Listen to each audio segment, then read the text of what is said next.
बाबा करुणा सागर है, दया सागर है। कार्तिक का महीना चल रहा है जो कि मेरे भगवान नारायण को प्रिय है, मेरे भगवान विष्णु को अति प्रिय है। और जो राम को प्रिय है, जो नारायण को प्रिय है, वो शिव को प्रिय है, और जो शिव को प्रिय है वो मेरे नारायण को, मेरे राम को प्रिय है। सबसे पहले तो हम ये समझ लें कि कार्तिक का महीना जो आता है, तो इसका नाम कार्तिक का ही महीना क्यों रखा? शंकर जी के पुत्र के नाम पर ही इसका नाम क्यों रखा? भाई पुरुषोत्तम मास आता है, अधिक मास आता है, तो हम कह देते हैं कि भगवान नारायण ने अपना नाम, भगवान कृष्ण ने अपना पुरुषोत्तम नाम उस मल मास को दिया था, इसलिए उसका नाम पुरुषोत्तम मास है, अधिक मास है। पर कोई आपसे पूछ ले कि ये जो कार्तिक का महीना आता है, तो ये शंकर भगवान के पुत्र का नाम है कार्तिक है, फिर ये इस महीने का नाम कार्तिक क्यों रखा गया? उसका कारण क्या था? तो सर्वप्रथम इस महीने को कार्तिक मास इसलिए कहा गया क्योंकि ये वो महीना है जिस महीने में भगवान कार्तिकेय ने तारकासुर का संहार किया था। और तारकासुर संपूर्ण ब्रह्मांड में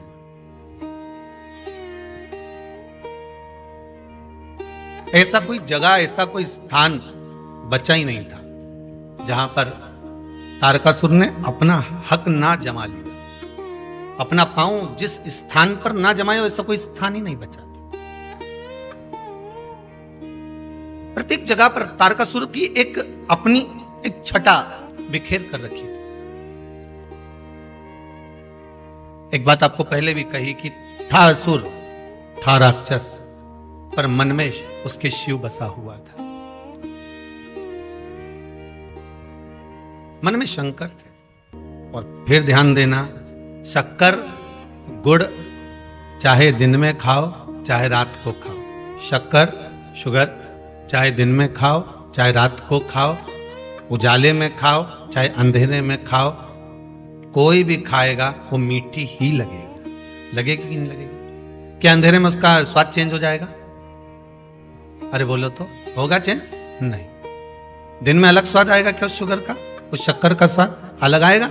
नहीं। दिन में भी वही स्वाद है तो रात्रि में भी वही स्वाद है। शक्कर का स्वाद ना दिन में बदला ना रात में बदला। शुगर शुगर थी, मीठी थी, मिठास थी, और वो मीठी बनी रही। दिन में खाई तो भी वही स्वाद है, रात में खाई तो भी वही स्वाद, उजाले में खाई तो भी वही स्वाद है, और अंधेरे में खाई तो भी वही स्वाद है। उसी तरह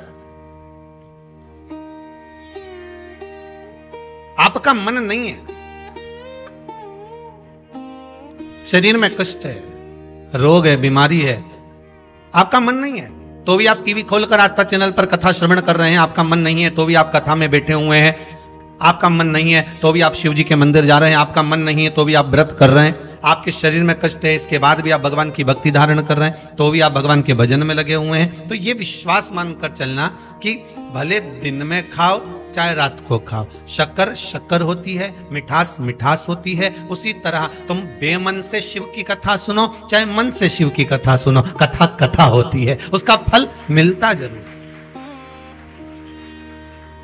वो फलती जरूर।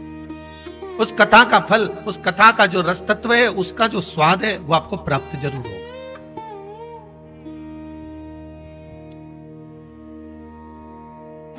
उसका रसास्वादन आपको मिलेगा। आपने जो श्रवण करा है उसका फल आपको मिलना है। बीज बो दिया और बीज बोया भूमि के अंतर्गत, उसके बाद उसमें पानी का सींचन दे दिया, एक बार दो बार, फिर उसने जड़ जो पकड़ी है, उसके बाद उसमें जो फल लग रहा है वो वही जान सकता। आपने तो केवल एक फल को बो दिया था, लगा दिया था, फिर उसके बाद में वो अपने आप पनपता गया, लगता गया, लगता गया। आप सब जानते होंगे, बड़े बड़े घने घने जंगल में आप जाते हैं, बड़े बड़े जंगलों में जब जाते हैं तो वहां कौन पानी देने आता है? वहां जंगल में कौन पानी देने गया? कौन बीज बोने गया? कौन गया वहां कि यहाँ पानी डालना है, यहाँ बीज बोना है? फिर भी इसके बाद भी वहां वृक्ष लगे हुए हैं, बड़े बड़े फल लग रहे हैं, कहीं आंवला लग रहा है, कहीं आम लग रहा है, कहीं कुछ लग रहा है, कुछ ना कुछ प्राप्त हो रहा है। कहीं सीताफल लग रहा है, कहीं फल लग रहा है, कहीं राम फल लग रहा है, कहीं सैतूत लग रहा है, कुछ ना कुछ उसमें लग रहा है। ना किसी ने पानी डाला, ना किसी ने बीज डाला, उसके बाद भी कहीं से कोई आया था, खाकर पटक गया और वो लग गए। उसी तरह मन नहीं है तो भी अगर भगवान की कथा का रसास्वादन कर रहे हो, चित्त नहीं है इसके बाद भी अगर भगवान की कथा को श्रवण कर रहे हो। आज किसी ने एक प्रश्न भेजा है व्हाट्सएप पर, गुरुदेव एक बात बताइए कि जैसे दिवाली आ गई है, हम दीपावली का काम करेंगे और दीपावली के समय पर हम दुकान पर बैठेंगे और कथा भी थोड़ी थोड़ी सुनना है। मान लो हमारा मन कथा में, अब टीवी हमने लगा ली दुकान के अंदर, दुकान में टीवी चल रही है और हम काम में लगे हुए और कथा नहीं सुन पाए, उसका कोई फल मिलेगा कि नहीं मिलेगा? तो वो भी यहाँ शिव महापुराण में वर्णन कर रही है। वो भी कह रही है कि शक्कर रात को खाई चाहे दिन में खाई, पर मीठी की मीठी है। अंधेरे में खाई चाहे उजाले में खाई, वो मीठी की मीठी है। उसी तरह आपके यहाँ टीवी चल रही है, आस्था चैनल पर शिव महापुराण की कथा चल रही है, वो कथा अपना काम करेगी, तुम अपने कर्म में लीन रहिए, कर्म करते रहिए। वो अपना काम कब कर जाएगी ये आपको मालूम ही नहीं पड़ेगा। वो कथा कब क्रम करके चली जाती है उसका मालूम नहीं पड़ेगा। बस पहले भी कहा, काम करते रहो, नाम जपते रहो, पार कर देगा भोले कभी ना कभी, वो करेगा। अब अपने कर्म में लगे रहिए, भगवत स्मरण में लगे रहिए। हाँ, यदि 2 क्षण भी आपके यहाँ पर ग्राहक आ रहे हैं, लगातार चल रहे हैं, 1 क्षण की भी सत्संग की आवाज आपके ग्राहक पर, आप पर, परिवार में किसी व्यक्ति पर पड़ जाती है तो उसका सुख आपको ही तो प्राप्त होगा, कहां दूसरे को। उसका एक आनंद अपने को ही प्राप्त हो, दूसरे को नहीं। महाराज तारकासुर था राक्षस, असुर था। जब तारकासुर को आते हुए देखते थे तो ब्रह्मदेव खुद भी चले जाते थे, ब्रह्मा जी सामने खड़े नहीं होते थे। तारकासुर को आते हुए देखते थे तो भगवान विष्णु भी वहां से चले जाते थे। न ब्रह्मा उसके सम्मुख में आ रहा है, ना भगवान विष्णु उसके सम्मुख में आए। पर अब जरा विचार करिए कि भगवान ब्रह्मदेव और भगवान नारायण को क्या दिक्कत थी? उसको मार सकते थे, उसका संहार कर सकते थे, फिर क्या दिक्कत? कहा कि जितना बड़ा वो असुर था, जितना बड़ा वो राक्षस था, उतना बड़ा ही वो शिव का भगत था। जैसे रावण लंकाधिपति लंकेश, रावण लंकेश लंकाधिपति रावण भी ऐसा ही था असुर, राक्षस प्रवृत्ति थी, राक्षस जीव था, पर ब्राह्मण कुल में जन्म लेने के कारणवश वो भगवान शिव का उपासक भी था। वो भगवान शंकर का उपासक भी और शिव भक्ति में डूबा हुआ। शंकर का गुणगान वो कर रहा है, दिन रात प्रतिदिन भगवत शिव के स्मरण में डूबा रहता।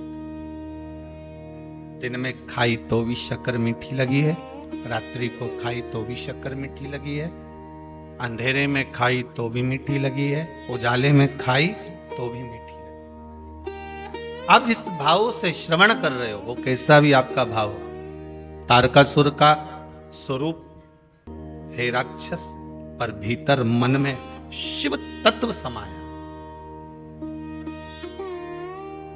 भीतर शिव तत्व है। अच्छा, मनुष्य के भीतर शंकर है, इसको पहचानोगे कैसे? चलो आज बहुत विचित्र कथा निकली है तो वो भी अपन सुनी ले। कार्तिक मातम में अगर मालूम पड़े आपको, ऐसा ज्ञात हो कि मनुष्य के भीतर शिव है, इसको कैसे पहचानो? बोलो जरा जल्दी। अब कोई मांग में सिंदूर भर ले तो पहचाना जाए कि ये शादीशुदा है, पांव में बिछुड़ी पहन ले तो मालूम पड़ जाए कि शादीशुदा है। अब ना मंगलसूत्र पहनी हो, ना बिछुड़ी पहनी हो, ना मांग भरी हो, और वो निकल कर जाए तो उसको कौन पहचानेगा कि ये शादीशुदा है? तो हो सकता है कोई आपसे कह दे कि हम कैसे मान लें कि आपके अंदर शंकर है? पहले प्रकट करके दिखाओ। भाई पत्थर में अग्नि है तो घर्षण करा, अग्नि प्रकट हो गई। लकड़ी में अग्नि है, लकड़ी को घर्षण करा, अग्नि प्रकट हो गई। शरीर में अग्नि तत्व है, घर्षण करा, हथेली गर्म हो गई।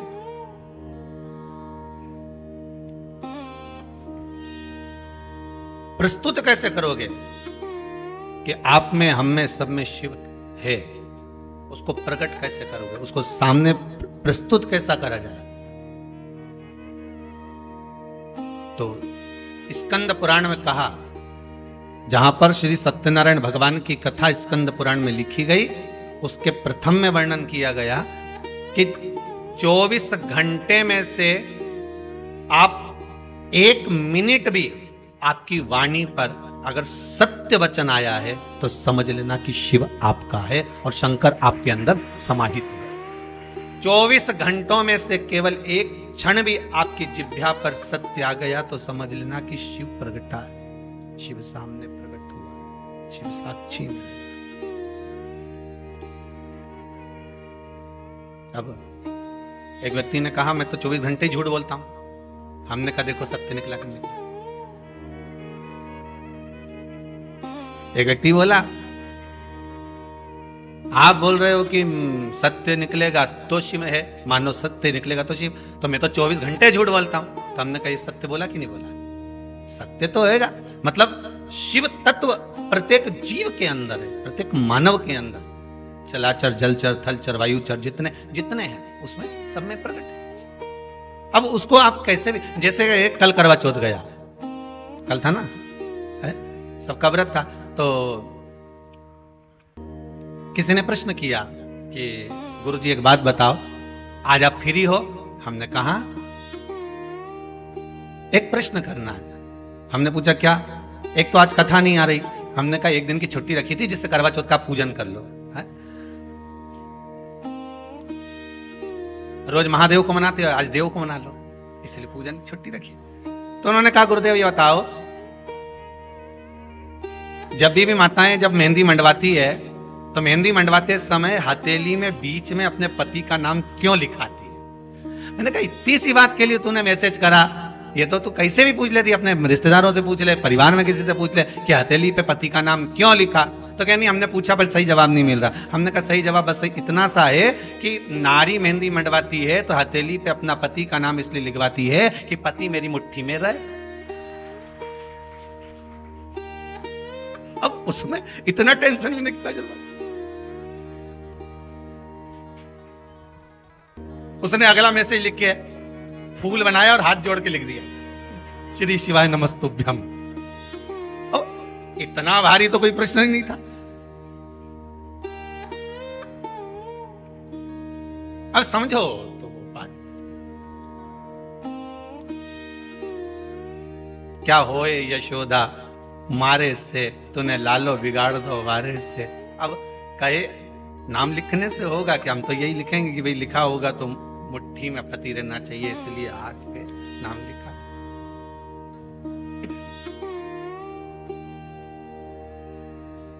नहीं तो कई है, यहां शंकर जी का नाम लिख लो, यहां लिख लो, यहां लिख लो, और बचा कुचा था तो शिव जी का नाम ना जाने कहां कहां, महाकाल। तुम देखना कहीं मिलेंगे आपको बहुत सारे, कोई यहाँ नाम लिख रहा है, कोई यहाँ नाम लिख रहा है, कोई यहाँ नाम लिख रहा है, कोई यहाँ नाम लिखे।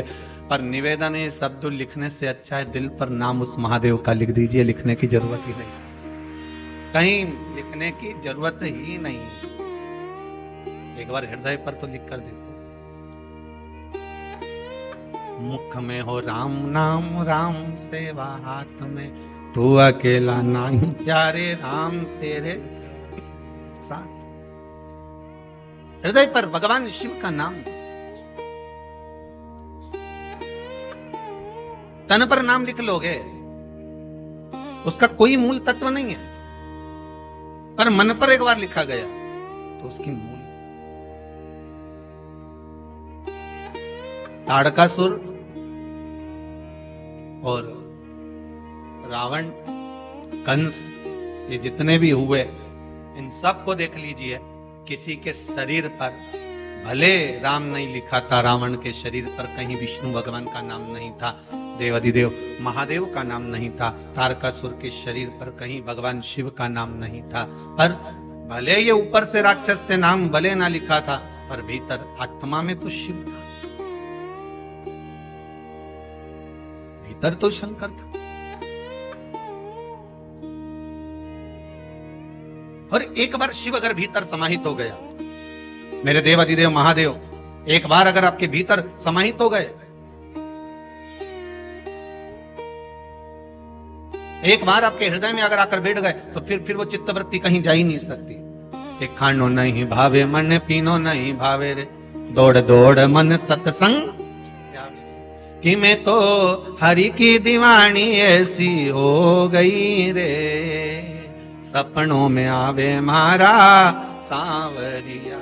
जब चित्त वृत्ति में परमात्मा समाहित हो जाता है, भगवान इस हृदय बिंदु में जाकर बैठ जाता है, फिर कुछ सुहाता ही नहीं है। हमने एक बात पहले भी कही, आज फिर कहते हैं। कई लोग कहते हैं अगरबत्ती लगाकर जाने से क्या होता है, घर में दिया लगाकर जाने से क्या होता है, भगवान के सामने धूप लगाकर जाने में क्या होता है, भगवान के सामने प्रणाम करके जाने से क्या होता है, भगवान को नमन करके जाने में क्या होता है, भगवान को स्नान कराकर, पूजन कराकर, अर्चना कर जाने में। घर पर से जब निकलें तो हम बार बार कहते हैं कि भगवान को 2 अगरबत्ती लगाकर जाओ, धूप बत्ती लगाकर जाओ, चाहे दिया लगाकर जाओ, नहीं लगा के जाओ तो सिर तो झुकाकर जाओ। भगवान के सामने एक बार उसके सम्मुख में पहुंचकर, तुम्हारे घर में जो छोटा सा मंदिर हो, तुम्हारे घर में जो छोटा सा शिवलिंग हो, तुम्हारे घर में जो ठाकुर जी हो, लड्डू गोपाल हो, कृष्ण हो, राधा हो, जो भी तुम्हारे घर में विराजमान है, कम से कम उसके सामने एक बार पहुंचकर इसके बाद जाओ।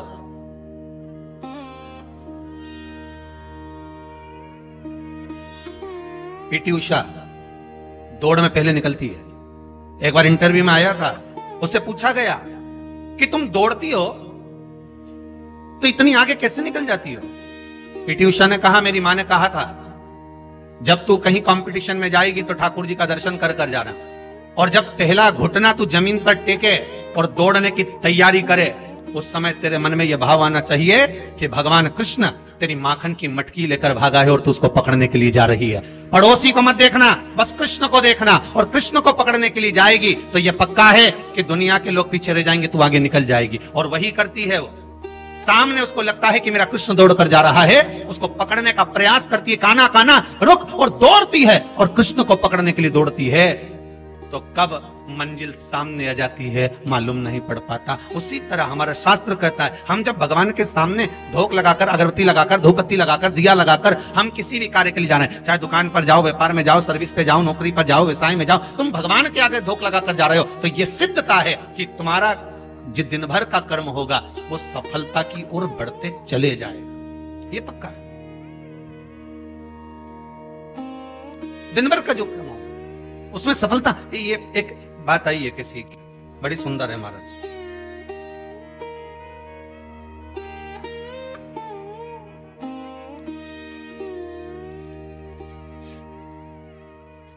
लिफाफे का कागज है हो, आधा लिफाफा उनके पास में ही है। नमः शिवाय।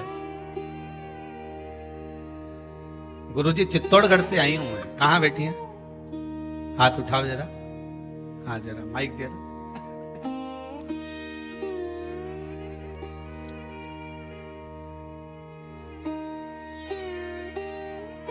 चित्तौड़गढ़ से आई हैं आप, पुष्पा जी मुंदड़ा। नमः शिवाय। श्री शिवाय नमस्तुभ्यं। कहाँ से हैं? चित्तौड़ से। चित्तौड़गढ़ में कहाँ से हैं? चित्तौड़गढ़ सिटी से आई हूँ। जी जी। क्या बाबा ने कृपा कर दी? मेरे बेटे की जॉब लग गई। नवरात्रि में आई थी मैं, फर्स्ट दिन।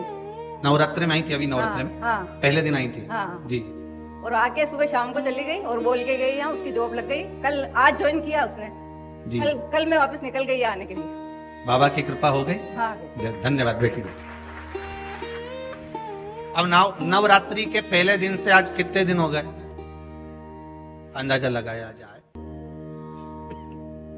ज्यादा ज्यादा 20-22 दिन, 24 दिन, 25 दिन से ज्यादा नहीं। पर श्रीमती पुष्पा जी मुंदड़ा को बहुत बहुत बधाइयां देते हैं जो आपके बेटे का जॉब लगा। बाबा की कृपा हो। केवल विश्वास, आप आए, भगवान के प्रति आपका भाव जागृत हुआ, आपने नमन किया, केवल यहीं से मतलब नहीं। हम तो कहेंगे कि प्रतिदिन अगर आप भगवान के सम्मुख से आप निकल कर जा रहे हैं, किसी कार्य के लिए जा रहे हैं, तो भगवान को नमन कर कर जाइए, उससे नयन मिलाकर जाइए। नयन मिला। एक पत्र और है, बड़ा सुंदर है महाराज।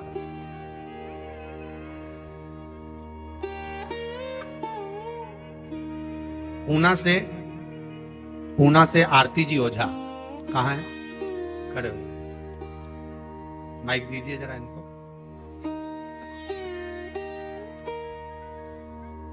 शिवाय नमस्तुभ्यम महाराज। श्री शिवाय नमस्तुभ्यम। आपने लिखा है आरती जी ओझा श्रीमती जी। पूना से कहाँ से हैं आप? जी पिंपरी से। पिंपरी से। बाबा ने क्या कृपा करी?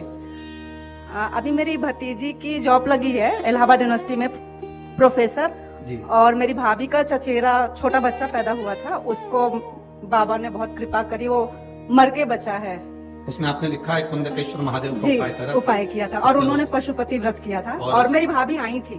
भतीजी के लिए पशुपति व्रत का प्रयोग करा गया था जिसके अंतर्गत जी उसने टॉप किया महाराज, टॉप किया है। अच्छा, पीएचडी में। वाह वाह, बहुत बढ़िया, बहुत बहुत साधुवाद, बहुत विराजी। हर हर महादेव। बाबा शिव की कृपा, शंभु दयाल, ऐसे आप लोगों की जॉब सर्विस नौकरी बाबा लगा कर रखे। हमारी भी नौकरी बहुत अच्छी है।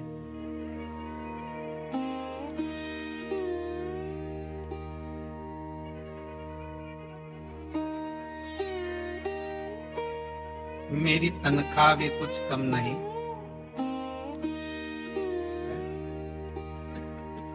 बड़ी कृपा। मेरी किस्मत का जब गुल खिला तब जा कर के ये दर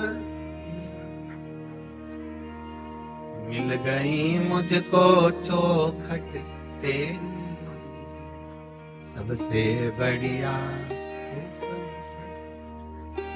भोले बाबा तेरी नौकरी सबसे बढ़िया, सबसे बढ़िया। तेरे दरवाजे की चाकरी सबसे बढ़िया, सबसे बढ़िया। बाबा की कृपा सब जीवों पर बनी रहे। मेरा विश्वनाथ शंभो सबकी मनोकामना। बहुत सारे पत्र हैं, जैसा जैसा समय मिलेगा वैसे वैसे स्मरण करें। करुणा शिव की।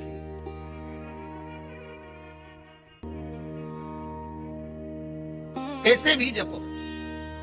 घर से निकलते समय, अपने भवन से निकलते समय एक बार भगवान का दर्शन कर कर निकलो। घर में जो मंदिर हो, देवालय हो, पूजन का स्थान हो, उसको प्रणाम कर कर निकलो। ज्यादा कोई नियम नहीं ले सकते तो एक नियम तो ले लो कि मैं सुबह निकलूंगा तो सबसे पहले भगवान का दर्शन करके प्रणाम कर कर अगरबत्ती लगाकर, दिया लगाकर, धूपबत्ती लगाकर तब निकलूंगा।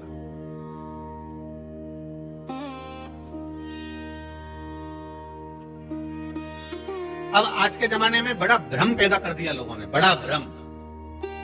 अब एक भ्रम ये भी पैदा कर दिया कि महाराज अगरबत्ती नहीं लगाना चाहिए, तो उसमें कई बांस होता है, तो कई लोगों ने व्हाट्सएप पे डाल दिया।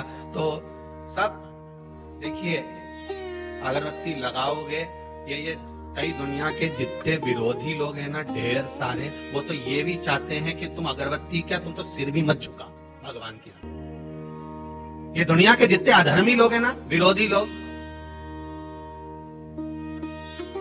ये तो इस पक्ष में बैठे हैं कि कैसे भी व्हाट्सएप पर ऐसी चीज डाल दी जाए कि ये भगवान के सामने भी सिर ना झुका। ये जितने विरोधी हैं, ये सब कभी लिख देते हैं कि अगरबत्ती मत लगाओ, उसमें बांस फंसा हुआ है, ये मत लगाओ, धूपबत्ती मत लगाओ तो भगवान को खांसी हो जाएगी, तो दिया मत लगाओ तो घर की छत काली पड़ जाएगी।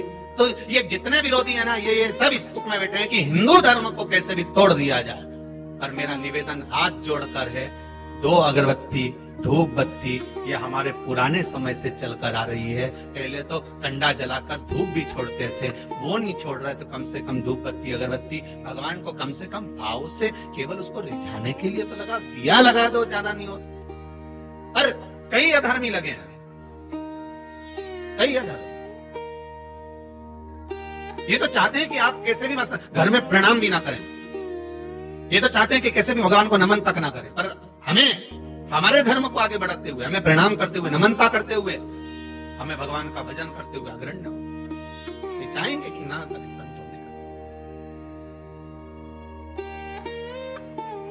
उसका स्मरण करते आप 2 मिनट भगवान के सम्मुख में पहुंचो, प्रणाम करो, नमन करो, अगरबत्ती लगाओ, धूपबत्ती लगाओ, दिया लगाओ, ये आपकी मर्जी है। और कुछ नहीं कर सकते तो कम से कम उससे नयन मिलाकर तो जा सकते हो।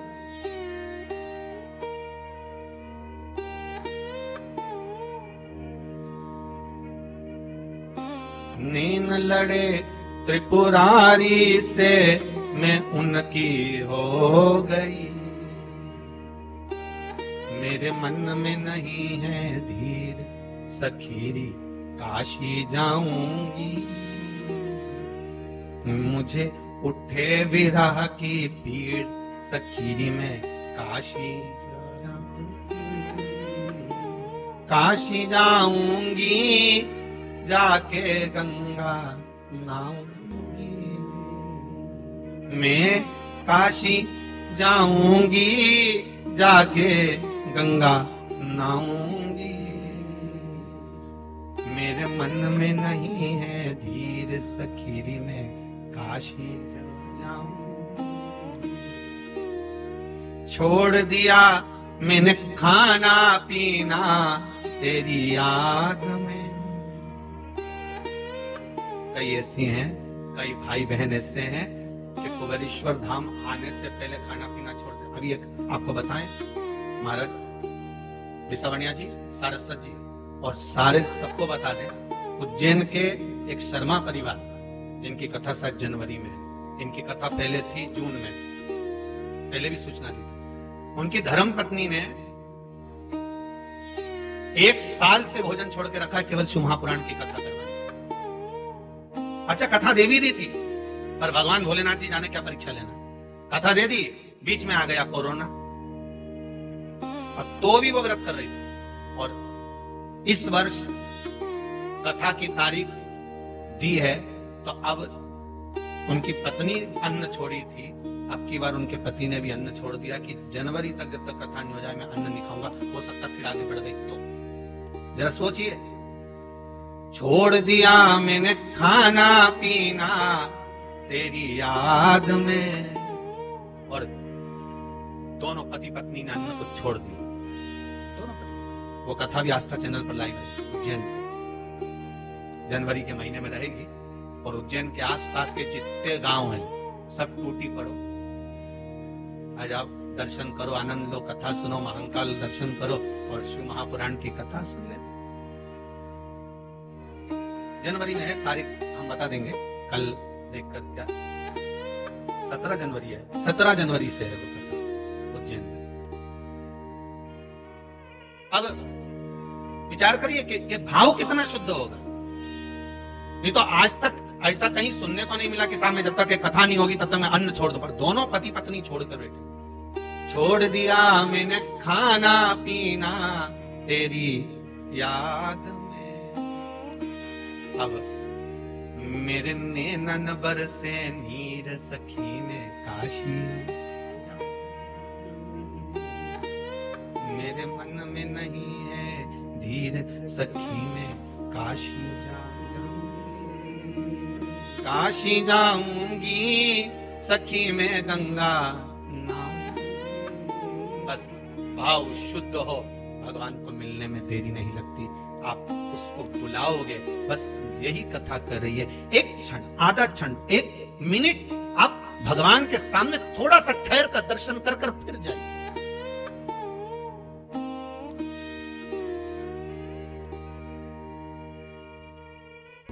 एक क्षण ठहर कर फिर जाइए।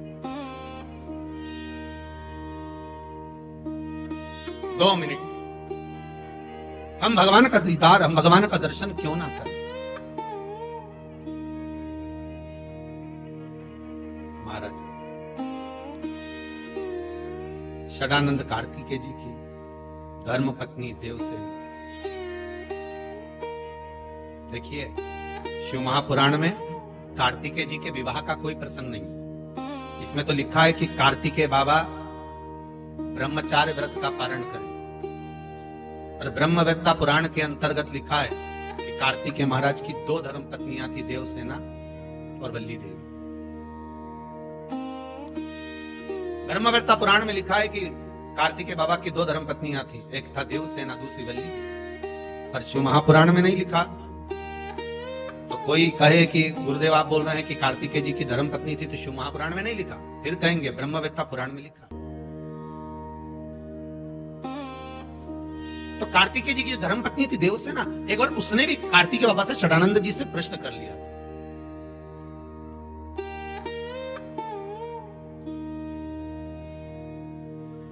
स्वामी। देवसेना बोलती थी स्वामी। इसलिए आज भी आंध्रा में कार्तिकेय बाबा को स्वामी ही कहा। कई लोग उनको अयप्पा स्वामी भी कहते हैं, श्री स्वामी भी कहते हैं। देवसेना ने कहा स्वामी मेरे मन का एक प्रश्न है, आप उसका उत्तर देंगे? जी बोलिए, क्या हुआ, क्या चाहती हो?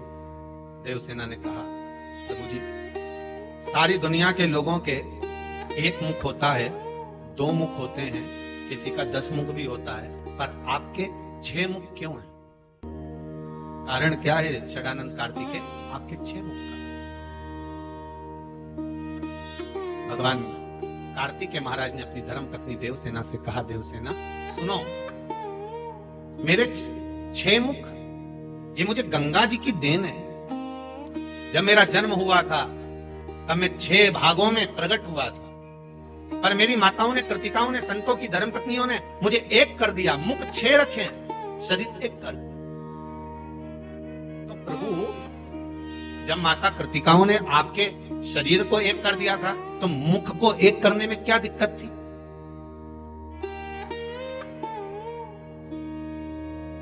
जब शरीर एक कर दिया है तो मुख को एक करने में क्या दिक्कत है? क्या कारण है? भगवान शंकर ने, भगवान कार्तिकेय जी कहते हैं, षडानंद कार्तिकेय कह रहे हैं देवसेना को, देवसेना बस बात इतनी सी है कि माता ने 6 मुख मेरे इसलिए रखे कि 5 मुख से मैं इन पंचम जो इंद्रियां हैं, इसको, जो इंद्रियां वशीभूत हो जाती हैं, काम, लोभ, आसक्ति, वासनाओं में जो डूब जाती हैं, इन पंचम इंद्रियों को साध कर शिव की उपासना में एक मुख से गुणगान करता। 5 कर्मेंद्री, 5 ज्ञानेंद्री और 1 मन। बस ये मन जो छठा है इसको साधना है। 11 इंद्री में 5-5 को अगर एक साधने के लिए रखा है मैंने। सुई का धागा और जीवान जितनी लंबी होती है ना उतनी उलझ जाती है। क्या क्या जम के उलझ रहा है। माताओं को तो ज्यादा मालूम होगा। सुई का धागा जितना लंबा लिया और 2-3 बार इन्हें तकिया की खोल में या गादी की खोल में निकाला और निकालते से फिर वो धागा आगे जाके, अरे बोलो तो जम के उलझ गए।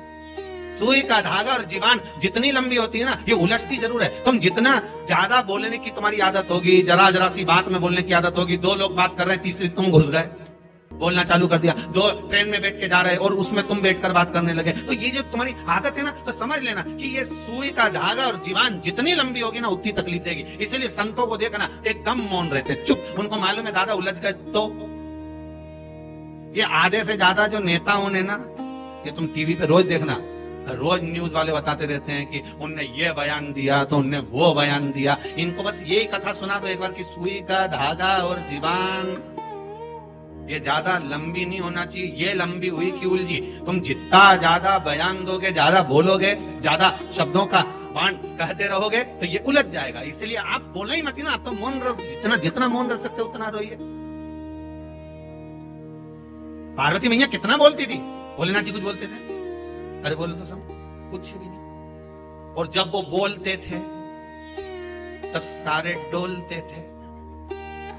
आता है ना, एक माता जी एक बार वो फोटो लेके आई लड़की का, हम गुरुजी इतनी बढ़िया लड़की, इतनी बढ़िया, हम सब देख के आए हैं और सबको पसंद आ गई है। हम 12 लोग गए, 10 लोग गए, बिल्कुल गुरुजी एक आवाज नहीं निकली, उसका एक शब्द नहीं निकला, जितना पूछा उतनी बोली। इतनी सीधी सादी छोरी है। आप देख के बताओ कैसी रहेगी? हमने कहा अच्छी है, पर बिल्कुल नहीं बोलती गुरुजी। हमने कभी नहीं बोलेगी, जब वो बोलेगी ना तो तू भी डोलेगी। अभी क्या बोलेगी? अब इसकी कोई आफत आई है बोलेगी वो?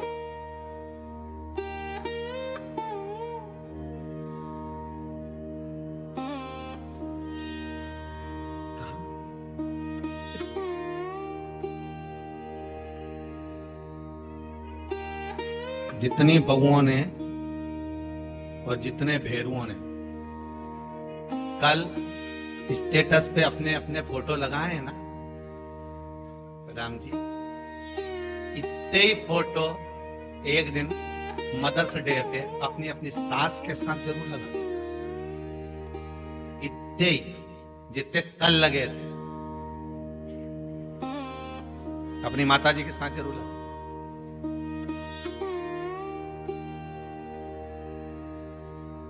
उतना ही जितना लगता, जितनी लंबी जीवान होगा और जितना सुई का धागा लंबा होगा उतना तकलीफ देगा। बस वो सुई के धागे की आदत होती है कि जब आप गुथने बैठ जाते हो, जब लगाने बैठ जाते हो, तब वो धागा कहीं ना कहीं आगे जाकर उलझ जाता है। तो उसको सुलझा नहीं सकते, फिर बड़े प्रयास करना पड़ेगा। आप क्या करोगे उसको सुलझाने के लिए? तो कहा एक काम करो कि सुई में से धागे को वापस निकालो, और निकाला धागा वापस, और फिर वापस उसको सही करने का प्रयास किया, वापस सही, फिर निकाला गया, फिर उसको सही किया गया। तो मत हो, जितना मौन हो सकते उतना हो जाओ। क्या किसको रोइए, जम के बोलो, चादर तान के सोइए। आग लगे बस्ती में अपन रहो मस्ती में। एकदम मौन रहिए, जितना चुप रह सकते हो, जितने आनंद में रह सकते हो, जितने मस्ती में रह सकते हो उतना रहिए। और चुप रहकर जो सुख है ना, उतना सुख कहीं नहीं मिल सकता। चुप रहिए।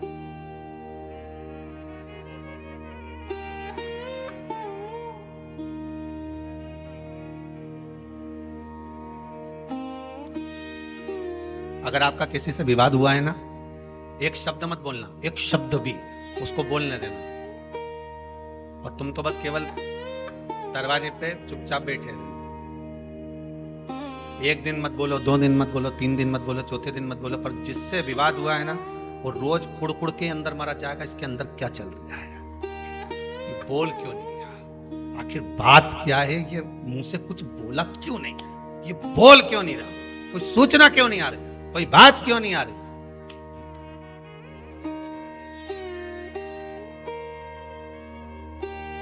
बोले ही मत। जितनी जीवान लंबी होगी उतना तकलीफ आपको होगी, और जितना धागा लंबा होगा सुई का, उतना वो सिलने में तकलीफ होगी, उलझेगा वो, पक्का है। उसको सुलझ। हे देवसेना, मेरा एक जो मुख है, ये मैंने जो रखा है 6 मुख, ये केवल मेरी माताओं ने शरीर तो एक कर दिया, पर मुख 6 अलग ही रहने दिए, एक नहीं करा। उसका कारण केवल इतना है कि मैं इन मुख से भगवान का गुणगान करता रहूं, भगवान की भक्ति का एक स्मरण भाव सम्मुख में प्रकट करता रहूं। किसी ने लंकाधिपति रावण से पूछ लिया, तो तुमने 10 सिर क्यों लिया? तो क्या मर्जी मेरी?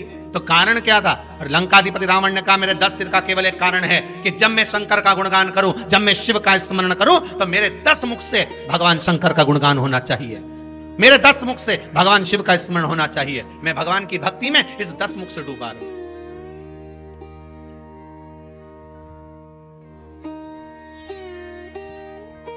जिह्वा भी छोटी पड़ जाए, भगवान की भक्ति हृदय में शिव है। तारकासुर के हृदय में शंकर, ओगरदानी त्रिकालदर्शी शिव समाया। इसलिए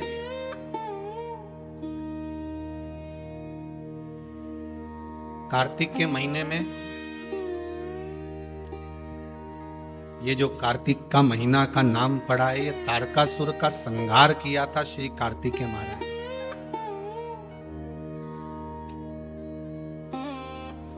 इसलिए कार्तिक के महीने की मूलता कही गई। कोई साधारण व्यक्ति का संहार नहीं करा। ये जो एक भजन करने वाला हो और एक पाप कर्म करने वाला हो, या तो पाप कर्म करने वाला हो कि पूरा ही पापी हो तो उसका संहार हो जाए, या बिल्कुल भजन करने वाला हो तो उसका उद्धार हो जाए। अब ये बीच में जो टंगा हुआ है ना कि हे असुर भी और भगवान की भक्ति भी कर रहा है, इसको संभालना, इसका संहार करना बड़ी कठिन बात है साहब।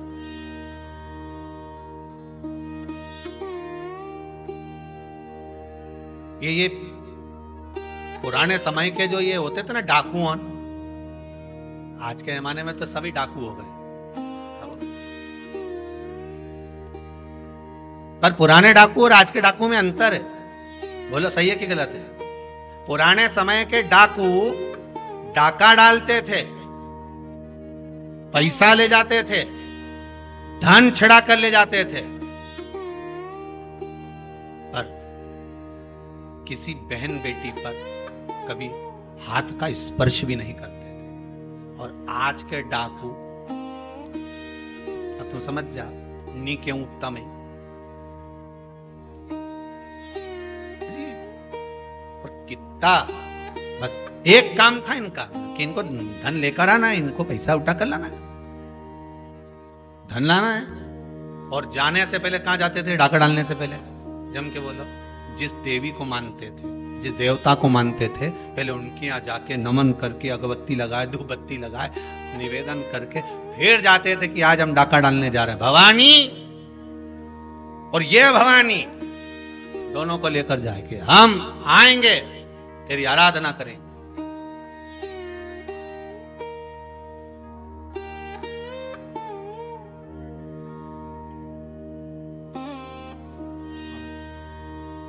तो बहुत पुराने समय के जो डाकू होते थे, उनको मारना, उनको नष्ट करना बहुत कठिन था, क्योंकि उनके भीतर माता जी की भक्ति भी बहुत थी, सेवा भी बहुत थी। किसी के यहाँ शादी है और नहीं है, कोई व्यवस्था नहीं है तो भेज भी देते थे, किसी के यहाँ कोई दिक्कत है तो सामान भी भेज देते। पहले के डाकू में भाव भी होता था, थे डाकू पर साथ में भगवान की भक्ति भी तो धारण करते थे। तो इनको मारना बड़ा कठिन हो जाता था। या तो एक पापी हो जिसको मार दिया जाए, संहार कर दिया जाए, या एक धर्मात्मा हो जिसका उद्धार कर दिया जाए। पर ये दो बीच में है ना, इनकी बड़ी आफत। अब ये तारकासुर राक्षस भी है और भगवान शंकर का भक्त भी है, रावण राक्षस भी है और शिव का भक्त भी है। दिक्कत मानी पड़ी है कि ये भगवान के भगत वही है भक्ति में। अब जो जानता है वही समझ पाएगा। जैसे एक पत्नी पड़ोसन के यहां गई और पड़ोसन के जाके बोली, मैं मेरे पति से बड़ी परेशान हो गई हूं। उसने पूछा क्यों? मेरा पति इतना झूठ बोलता है कि मैं उससे परेशान हो गई हूं। क्या झूठ बोला तेरे पति ने? सुबह से चिल्ला रहे हैं, मेरी जेब में से किसी ने 5,000 रुपए निकाल लिए। सुबह से चिल्ला रहे हैं कि मेरी जेब में से किसी ने 5,000 रुपए निकाल लिए, और मैं 4 बार बाथरूम में जाके गिन के आ चुकी हूं, 4,000 ही है। अब बताओ मेरा पति कितना बड़ा झूठा, कितना बड़ा झूठा मेरा पति है। सुबह से चिल्ला रहा है 5,000 निकाल लिए, जेब में से किसी ने 5,000 निकाल लिए, सुबह से झूठ बोल रहा है 5,000 निकाल लिए, और मैं 4 बार बाथरूम में जा चुकी हूं और गिन के आ चुकी, तो मुझे 4,000 ही मिले। अब बताओ कितना झूठा है। अब ये नहीं कह रही खुद चोटी, वो क्या झूठ बोल रहा है, वो दिख रहा है 4,000 बोले। बस यही हमारा महाराज कोई असुर प्रवृत्ति का भी है। फिर वही वाली बात आ गई कि दिन में भी शक्कर खाओगे तो मीठी रहेगी, रात को भी खाओगे तो मीठी रहेगी, अंधेरे में भी खाओगे तो मीठी है, दिन में भी खाओगे तो मीठी है, उजाले में भी खाओगे तो मीठी है। उसी तरह राक्षस होकर भी भगवान का भक्त है तो भगवान उसको मिलेगा जरूर। रावण शंकर का उपासक थे, रावण राक्षस थे, पर भगवान की भक्ति उसके भीतर थी, इसलिए मारने राम जी को आना पड़ा। तारकासुर भी राक्षस था पर भगवान की शिव की भक्ति थी, इसलिए मारने शिव के पुत्र आए। कोई साधारण नहीं आ सकता। आराधना तुम्हारी चित्त वृत्ति में जो हो सके।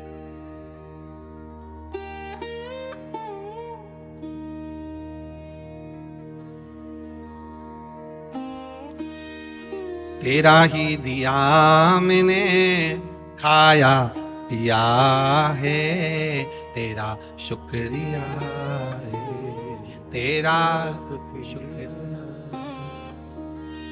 विचार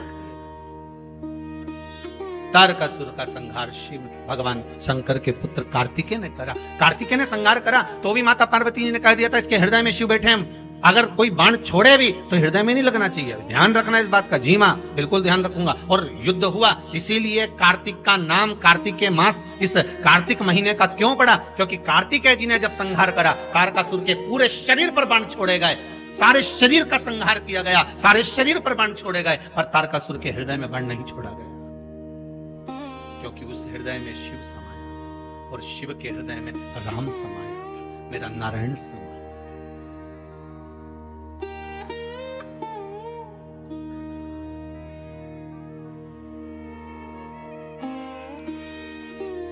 भगवान नारायण। भगवान विष्णु इतने प्रसन्न हुए थे तारकासुर के संहार पर, शिव इतने प्रसन्न हुए भगवान विष्णु कि सीधे भगवान शंकर के पास पहुंच गए। भगवान नारायण ने जैसे ही भगवान शंकर के पास पहुंचे तो शिव जी तो बैठे हुए थे बड़ी आराम से कैलाश पर्वत पर। भगवान विष्णु ने जाते से कहा, हर हर। कैसे आना हुआ, क्या हो गया, कैसे आयो? शंकर जी ने पूछ लिया। भगवान विष्णु बोले, प्रभु बात इतनी सी है कि आपके पुत्र ने तारकासुर का संहार कर दिया, तो रजिस्ट्री कराना है। रजिस्ट्री? हाँ, क्या रजिस्ट्री? आपने, अभी आपको पहले भी कथा में कहा, इससे पहली कथा में भी कहा, घड़ी शिव ने बनाई, पल शंकर जी ने बनाया। घड़ी, पल, समय, नक्षत्र, वार, तिथि, महीना, वर्ष सब शिव का बनाया हुआ।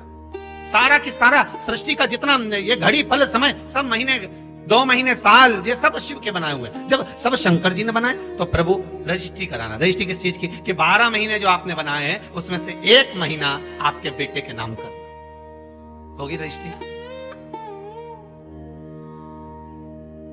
12 महीने में से 1 महीना किसके नाम पर है? जम के बोल दो, कार्तिक। बाकी के सारे महीने उठाकर देख लो, पूस, माघ, चैत्र, अश्विन, जितने भी महीने देखोगे किसी देवता के नाम पर नहीं, केवल 1 महीना, और एक वो 3 साल में एक बार आए। कौन सा? अधिक मास। वो भी भगवान ने दिया, और वो 12 महीने में नहीं आया, वो तो बीच में फंस जाए, इसलिए उसका नाम है 12 से अधिक, इसलिए उसका नाम अधिक मास। तो भगवान कृष्ण ने उसको अपना नाम दिया पुरुषोत्तम। पर बाकी के 12 महीने निकाल कर देख लो आप, माघ मिलेगा, पूस मिलेगा, चैत्र मिलेगा, वैशाख मिलेगा, अश्विन मिलेगा, सारे महीने मिलेंगे, मल मास, अधिक अधिक सब मिल जाएंगे, पर देवता के नाम से कोई मास नहीं मिलेगा। देवता के नाम से अगर कोई मिलेगा तो केवल 1 मिलेगा, वो है कार्तिक मास। क्योंकि यहाँ प्रॉपर्टी में लिख दिया गया, सील ठप्पा लग के सिग्नेचर होके ठप्पा लग गया कि ये कार्तिक, ये महीना इनका है। तो पूछा कि ये दुनिया के लोग कार्तिक के महीने में तारा स्नान क्यों करते? कौन सा स्नान? तारा स्नान। तारा स्नान का मतलब मालूम है? जम के बोलो, है? तारा स्नान का मतलब क्या है? अंधेरे में स्नान, मतलब सूर्य का प्रकाश आए उससे पहले ब्रह्म मुहूर्त में सुबह सुबह स्नान कर लेना। तो तारा स्नान का मतलब कार्तिक महीने में क्यों वर्णन किया गया? तो उसकी भी एक कथा है महाराज, बड़ी सुंदर चरित्र है। एक बूढ़ी माँ थी, रोज प्रतिदिन तारा स्नान करती थी, उसका नियम था।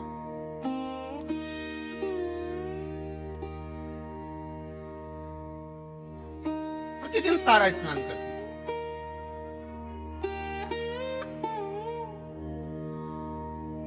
अच्छा, तारा स्नान का भी बड़ा महत्व है महाराज जी। समय के अनुसार हो जाए तो ठीक है,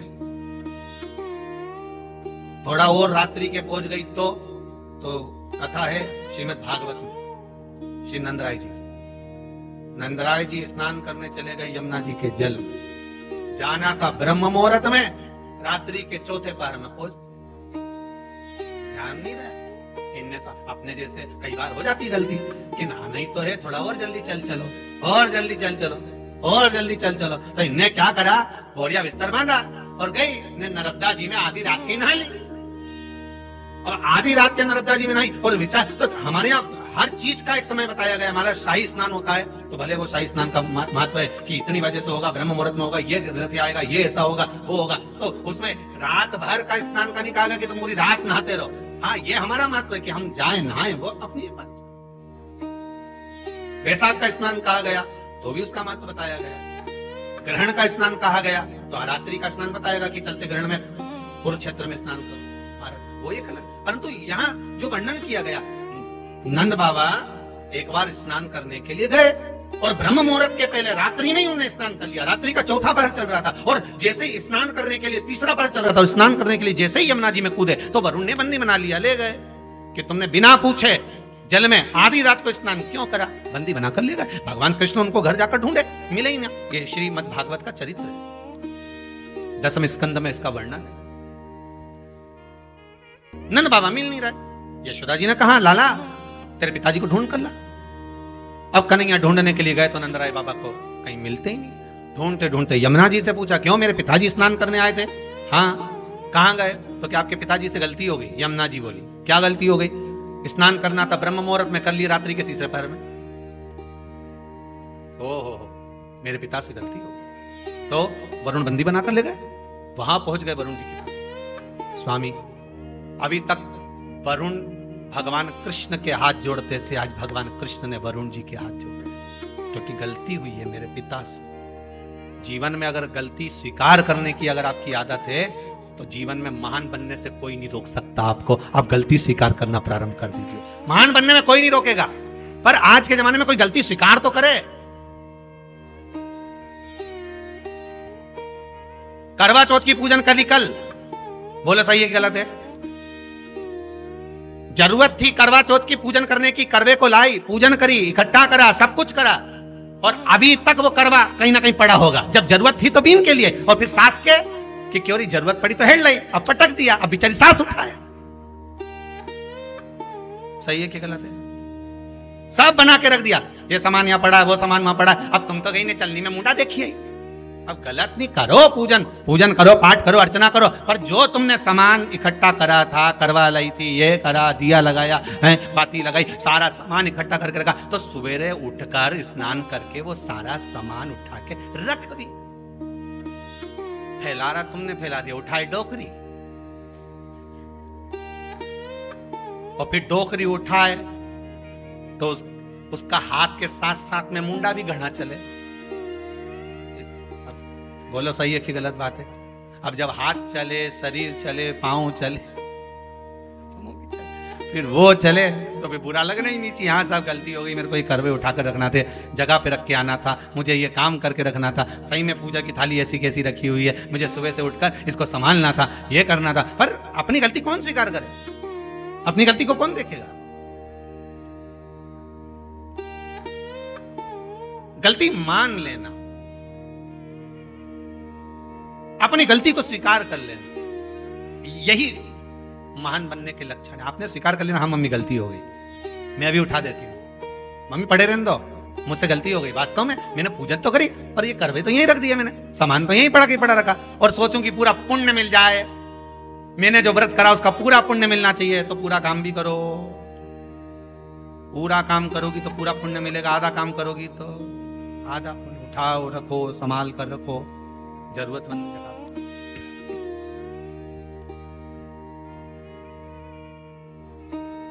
कमरा की झाड़ू लगा लो, उसके बाद झाड़ू को ऐसी जगह उठा के पटका, अब दूसरी बार कचरा इकट्ठा हो गया, अब ढूंढती फिर रही। फिन्नी मिली कमरा में तो पड़ोसी कहते कहीं झाड़ू है क्या तुम्हारे? हमारे कमरा की तो मिल ही नहीं रही। ये कुबेरेश्वर धाम के ये जो कमरे बनाए ना, ये इधर से इधर, जिसमें भगत लोग आए सो ठहर जाए कर जाए, इनमें भी एक एक झाड़ू धरी थी। अब अभी जितने ठहरे नहीं, इनसे पूछ लो इनका कमरा में झाड़ू मिली? सब गायब। अब कचरा इकट्ठा हो जाए तो क्या करे, कहीं से झाड़ू लाऊं, और मालूम पड़े जो हाल की थी वो भी ले गई।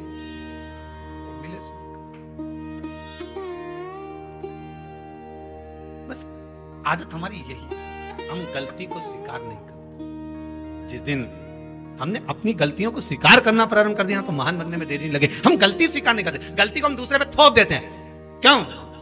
झाड़ू रखी थी, हमें क्या मालूम, हम तो अभी आए, मतलब गलती दूसरे पे थोप। फिर उसे पूछा क्यों री लीला, झाड़ू कहाँ है? फेल लो, हम तो खुद पड़ोसन की लेके आए थे। तो ये उसी में कहा लेना, टीचर ने आते से पूछ लिया क्यों रे, ए पप्पू खड़े हो? Yes sir. धनुष किसने तोड़ा? पप्पू खड़े होके बोले मेरे बाप की सुगंध खाऊं, मैं तो लेट आया था, मुझे नहीं मालूम, मैं तो खुद आज क्लास में ही लेट आया। धनीराम तू खड़े हो जा। जी सर। धनुष किसने तोड़ा? मैं तो कल आया ही नहीं था। सब ने बहाने बनाए, कोई कहे ऐसा, कोई बस हम गलती स्वीकार नहीं करते। अपनी गलती को जिस दिन हमने स्वीकार करना प्रारंभ कर दिया, मान लो उस दिन सुख हमारे सामने, सुख सामने करा नहीं। बूढ़ी मां जाए, स्नान करे, आए,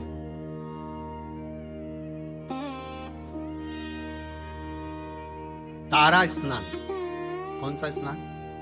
कार्तिक की, अगर आपके पास में कार्तिक महत्तम की किताब होगी, उसमें भी लिखा होगा, स्कंद पुराण पढ़ोगे या विष्णु पुराण पढ़ोगे, उसमें भी लिखा होगा तारा स्नान का महत्व।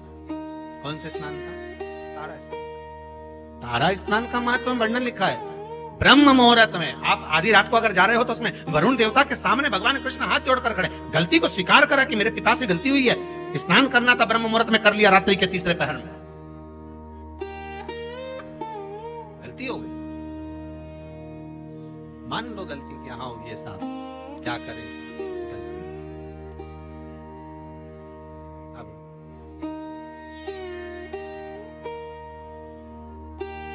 वरुण जी गलती तो हो गई, पर इतना जरूर है, अब मेरे पिता से कभी गलती नहीं होगी, आप उनको मुझे वापस दे दीजिए। वरुण जी ने नंद बाबा को वापस दे दिया। गलती, हर चीज का एक समय होता है, उस समय की अनुकूलता में आप अगर भगवान की भक्ति को धारण करते हो, समय की अनुकूलता में भगवत स्मरण को धारण करते हो, तो आपको उसका फल जरूर मिलेगा।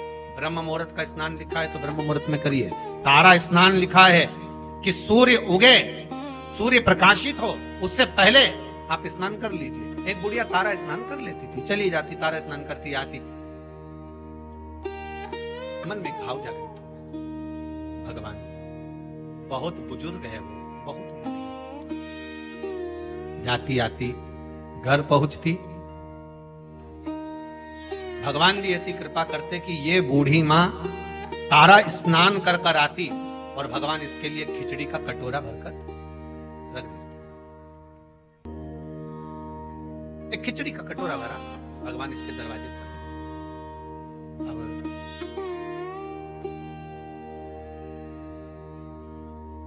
खिचड़ी के कटोरे को बूढ़ी मां के सम्मुख में रखा,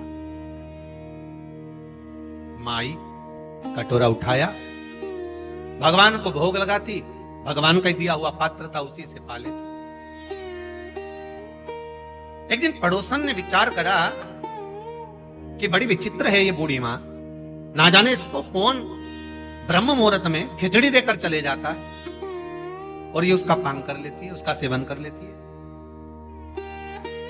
आज ये सुबह जब स्नान कर कर आएगी, पड़ोसन ने विचार करा उससे पहले मैं जाग जाऊंगी और जाग कर इसके खिचड़ी के कटोरे को उठाकर बाहर फेंकी। जब जब मनुष्य धर्म की ओर बढ़ता है, जब जब मनुष्य सत्कर्म की ओर बढ़ता है, जब जब मनुष्य भगवान की भक्ति की ओर बढ़ता है, भजन कीर्तन स्मरण की ओर बढ़ता है, शिव आराधना की ओर बढ़ता है, भगवत नाम की ओर बढ़ता है, तब तब दुनिया के लोग उस पर उंगली उठाना प्रारंभ कर देते। मीराबाई को नहीं छोड़ा, रामकृष्ण परमहंस जी को नहीं छोड़ा, संत तुकाराम, नामदेव आदि आदि को नहीं छोड़ा, प्रहलाद ध्रुव जी को नहीं छोड़ा। पर भक्ति अगर दृढ़ी है, आपका विश्वास अगर दृढ़ी है, तो डूब नहीं सकते, ये पक्का है। एक बहुत अच्छा संवाद देखिए।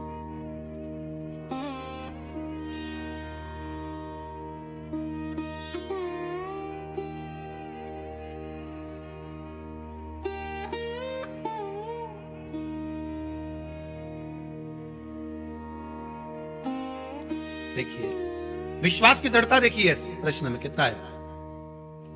आशा जी, चापक लिखा है कि व्यापक लिखा है?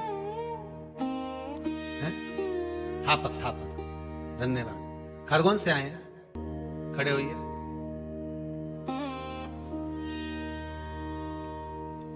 माइक पहुंचाओ जरा।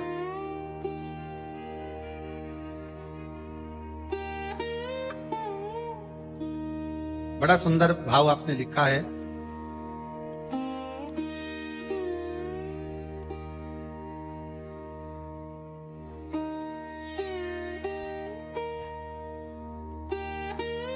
आपने लिखा है आशा जी, आप कहाँ से आई हैं? खरगोन जिला भीकनगांव। गांव से।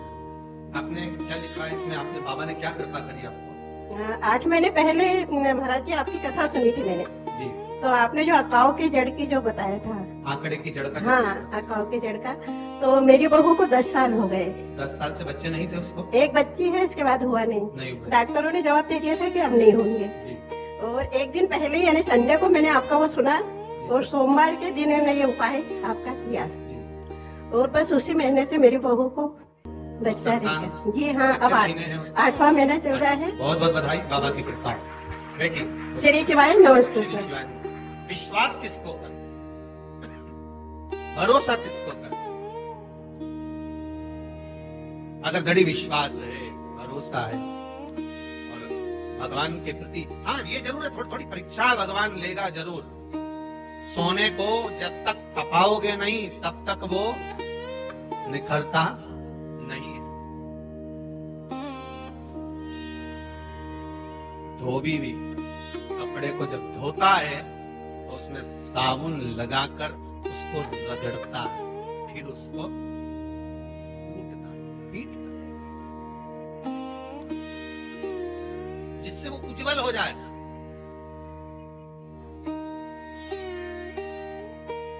उसकी उज्जवलता उसको घसीटने पर, पीटने पर। मीराबाई की उज्जवलता कैसे प्राप्त हुई थी? मीराबाई के लिए जहर का प्याला भेज दिया, शेर भेज दिया, सांप का पिटारा भेज दिया, उज्जवलता हुई। करने वाली बात नहीं, फिर वो बात ध्यान रखना। कोई ताला भी लगाए चाहे कूची भी लगाए, अभी पाला नहीं पड़ा है, भोले बाबा से मेरी प्रीत न टूटेगी, भोले बाबा से, शंभु बाबा से मेरी प्रीत न टूटेगी, मेरी प्रीत न टूटेगी, भोले। भगवान से प्रीत कैसे छूट जाए? अगर हाँ थोड़ा कष्ट आएगा जीवन में, थोड़ी तकलीफ आएगी, थोड़ा दुख आएगा, शंकर की आराधना करोगे, शिव की भक्ति करोगे। जैसे बूढ़ी माँ तारा स्नान कर रही है, खिचड़ी का कटोरा आ भी गया तो पड़ोसन ने क्या करा, ब्रह्म मुहूर्त में आना था और वो आई, आकर देखा खिचड़ी का कटोरा बड़ा सुंदर है, इसने खिचड़ी को उठाकर घर के पीछे फेंक दिया, घर के पीछे फेंक दिया। बूढ़ी आई, बूढ़ी माता ने आकर देखा कि मैं रोज तारा स्नान कर आती थी, रोज मुझे खिचड़ी मिलती थी, आज नहीं मिल रही।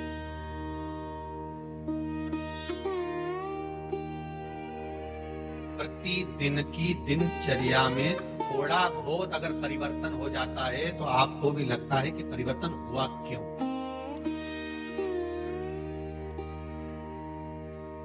आखिर इतना परिवर्तन कैसे हो गया? रोज प्रतिदिन पत्नी ताने पर ताना दे, कुछ भी बोल दे, और एक दिन करवा चौथ के दिन बड़ी मीठी बोले तो आपको लगता है कि परिवर्तन कैसे हो गया? एकदम कहां तवा सीधा, कहां तवा कभी में आ जाता है कि इतना परिवर्तन हुआ कैसे? आखिर कारण क्या बन गया इतना परिवर्तन? क्या हो गया ऐसा कि परिवर्तन मूल हो गया? कारण क्या? और वही क्या कारण हो? मैं रोज आती थी तो मुझे खिचड़ी मिलती थी, वो खिचड़ी गई कहां?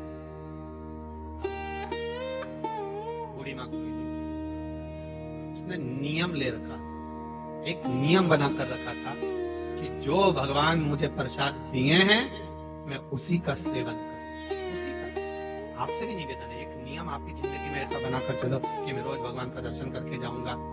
जब तक सुबह में श्री शिवाय नमस्तुभ्यम नहीं बोल लूं 5 बार, 7 बार, 11 बार, तब तक मैं चाय नहीं पीऊंगा। भले वास्य में बोलूं पर बोलूंगा,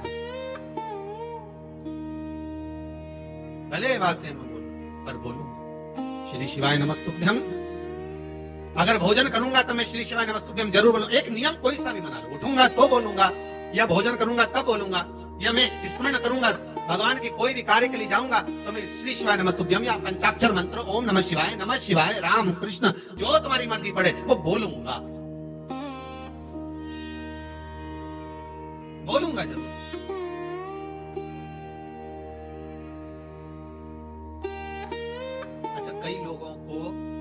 ये भी रहता है कि हम ये मंत्र क्यों बोलें, हम ये मंत्र क्यों बोलें, हम इसको क्यों जपें। तो तुलसीदास जी ने तो अपनी रामचरितमानस में लिखा है ना, कलियुग केवल नाम आधारा, तुम्हारा मन पड़े उसको जप लो। मत बोलो श्री शिवाय नमस्तुभ्यं, मत बोलो नमः शिवाय, मत बोलो पंचाक्षर मंत्र। राम तो कह सकते हो, राम नहीं बोलो तो कृष्ण बोल लो, कृष्ण नहीं बोलो तो भवानी का नाम बोल लो, तुम्हारी मर्जी पड़े वो बोलो, पर बोलो जरूर, जो मन पड़े। एक बड़ा सुंदर भाव पहले सुनने को मिलता था, आजकल तो कम मिलता है, कि जग में सुंदर है तो नहीं। बड़ा सुंदर भाव, जग में सुंदर है तो नाम चाहे कृष्ण कहो।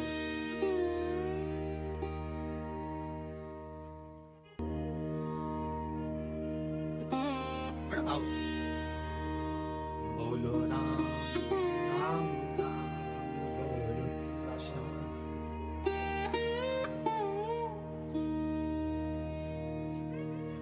एक बेर शबरी के खावे, महाराज एक शबरी के दरवाजे पर जाकर बेर खा लेता है, और एक कहीं कुब्जा के पास, कहीं मीरा के पास, कहीं कर्मा के पास पहुंच जाता है। आओ की शुद्धता हो, आपकी मर्जी पड़े जिसे भज, पर भज लो।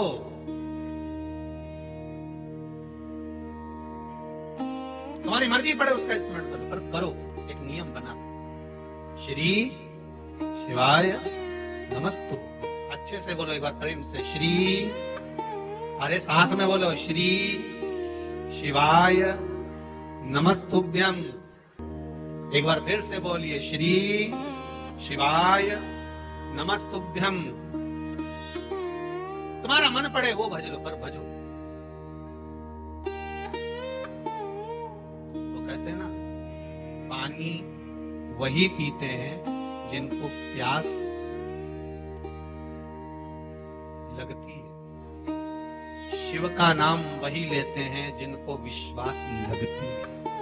विश्वास होगा तो शिव सम्मुख में प्रकट सामने। कितने कितने पत्र आप लोग भेजो साहब, विश्वास के ही पत्र है सारे, अगर पढ़े सारे विश्वास के पत्र मिलेंगे। एक एक पत्र में आपका विश्वास जुड़ा हुआ, एक एक पत्र में केवल विश्वास, केवल आपका भरोसा, और उसके सिवाय कुछ।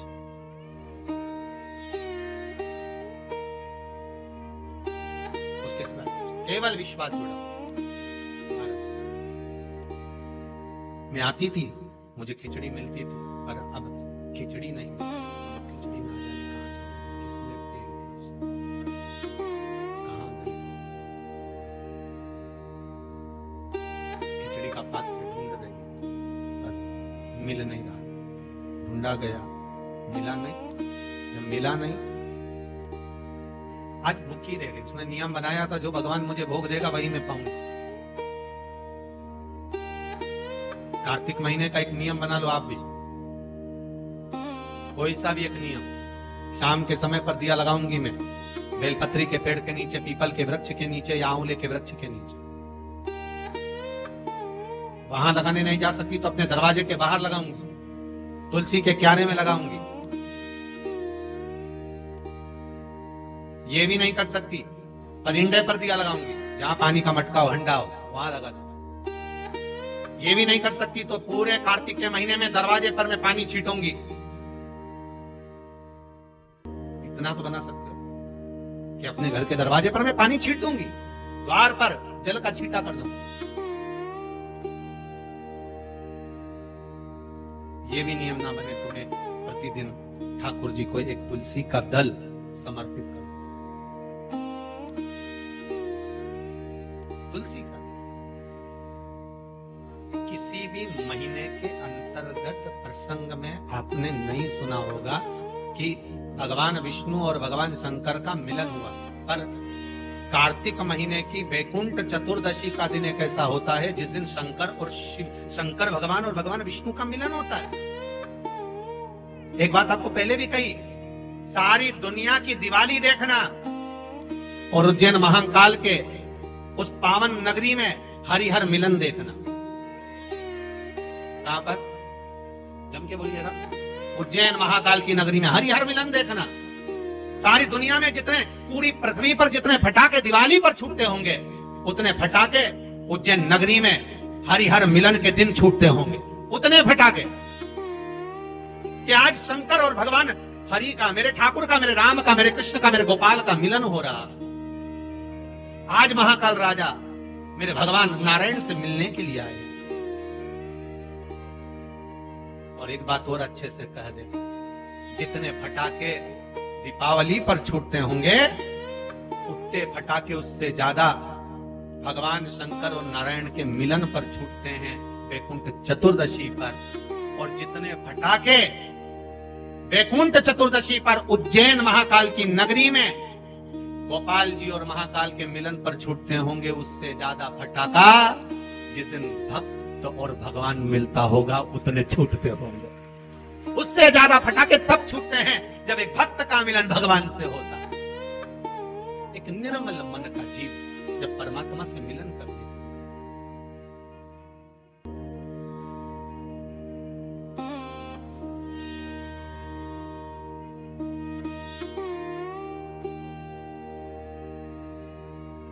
उतना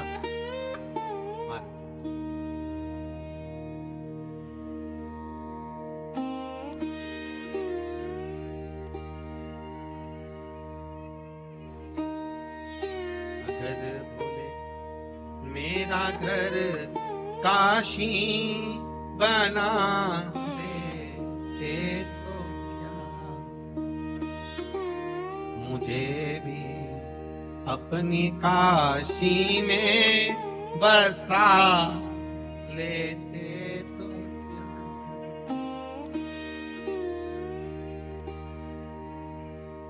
हे शंभु, हे बोले, हे कैलाश, केवल एक कार्तिक का महीना, एक महीना ऐसा है जिस महीने में भगवान भूत अधिपति भूतेश्वर भगवान शंकर और भगवान नारायण दोनों का मिलन हुआ है। कार्तिक के महीने में, कार्तिक के महीने में। इसीलिए भगवान सारे महीनों में सबसे ज्यादा प्रियता महीना कौन सा है? बोलिए जरा। कार्तिक का महीना भगवान नारायण को अति प्रिय, अति प्रिय। कोई एक नियम धारण, पूरी माँ ने नियम बना लिया, मैं खिचड़ी मिलेगी पाऊंगी, आज भूखी रह गई। तो खिचड़ी फेंकी थी पीछे, वो ढूंढ रही है कहां। प्रभु की कृपा देखिए कितनी विचित्र है।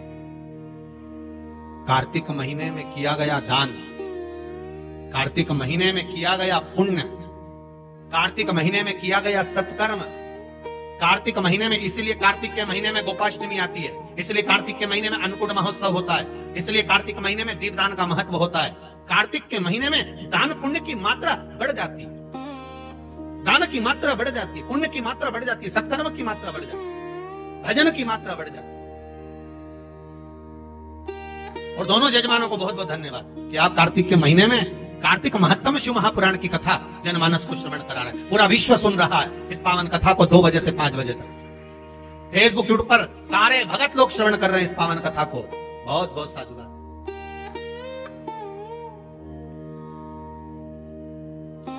और हम तो आप सबसे निवेदन करेंगे, आप अगर कुबेरेश्वर धाम में आए हो तो प्रयास करा करो कि कार्तिक महीने में जो आंवले के वृक्ष हैं कुबेरेश्वर धाम के, इनके नीचे एक दीपदान हो जाए। कार्तिक महीने में आए हो तो प्रयास कर आने वाले जो भी आया करें, कुछ नहीं तो घी की डब्बी ले आए, बाती ले आए, दिया लगा कर। पर आप यहाँ नहीं आए तो जहां हो वहां बेलपत्री के पेड़ के नीचे या आंवले के नीचे या पीपल के नीचे दिए का महत्व, कल कथा में उसका वर्णन लेंगे अपन। जड़ की महत्वता जो बोला है वो सुनते हुए चलेंगे। वो तो आज पहला दिन है, इसलिए कार्तिक महत्तम को आगे बढ़ाते हुए चलना। दान की महत्वता क्या है? खिचड़ी को फेंक दिया बाहर, अब खिचड़ी को जो बाहर फेंका था उसमें से एक पौधा उत्पन्न हो गया।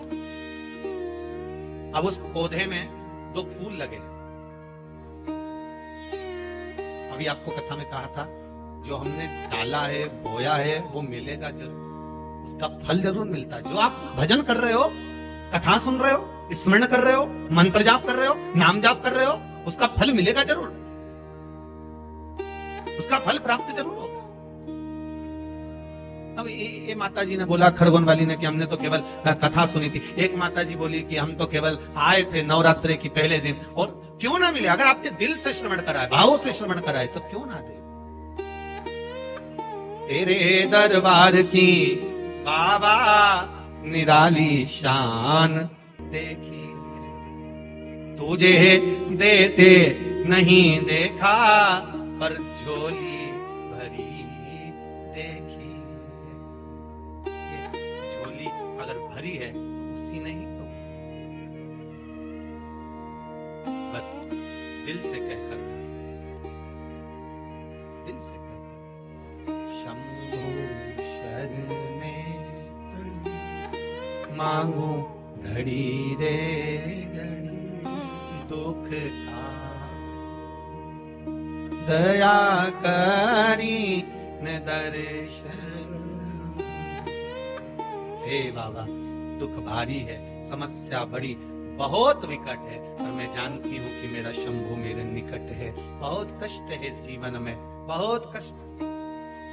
संसार में आयो तो समस्या जरूर होगी।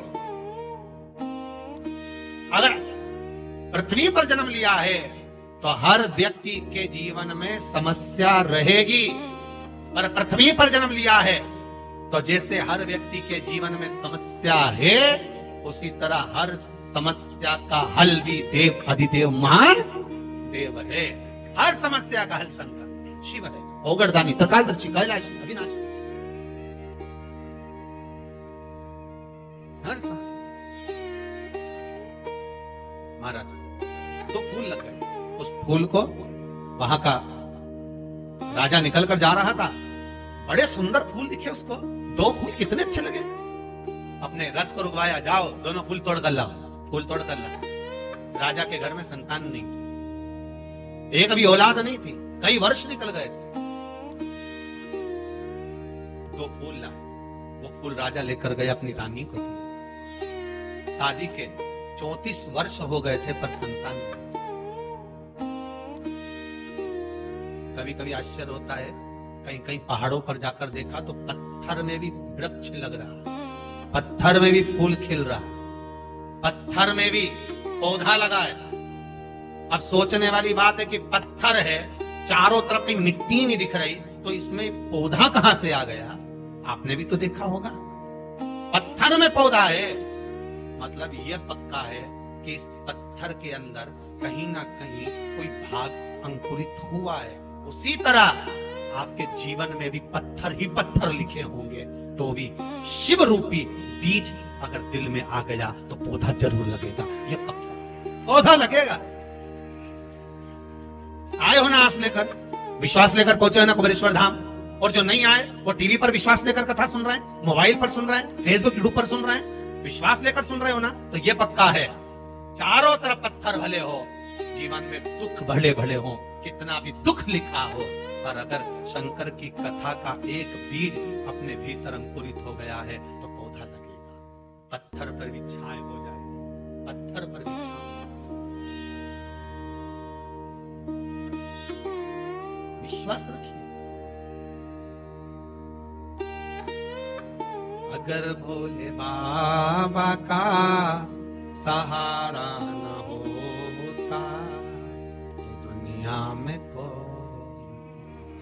हमारा, अगर भोले बाबा का सहारा न होता तो दुनिया में कोई,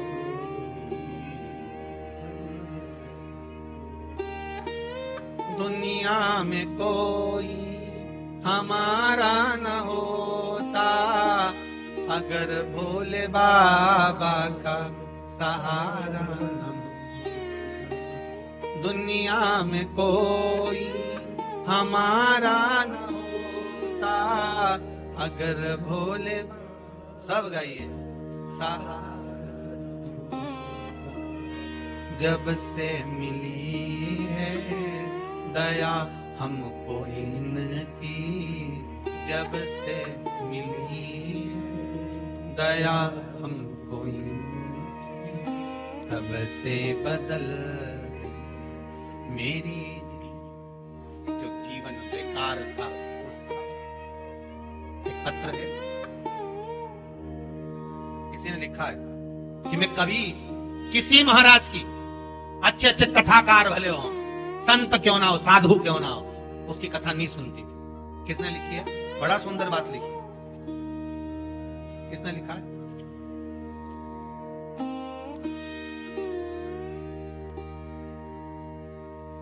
देखो पत्र होंगे, मैं किसी की कथा नहीं सुनती थी, पर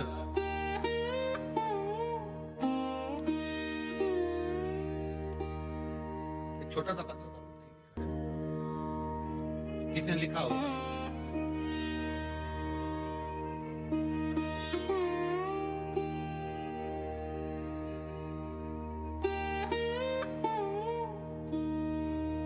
मिल गया पत्र, उड़ गया था।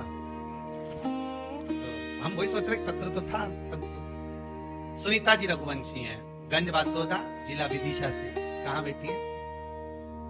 सुनीता जी रघुवंशी। इन्होंने लिखा है, गुरुदेव कुबेरेश्वर धाम में आकर अपार सुख शांति मिली।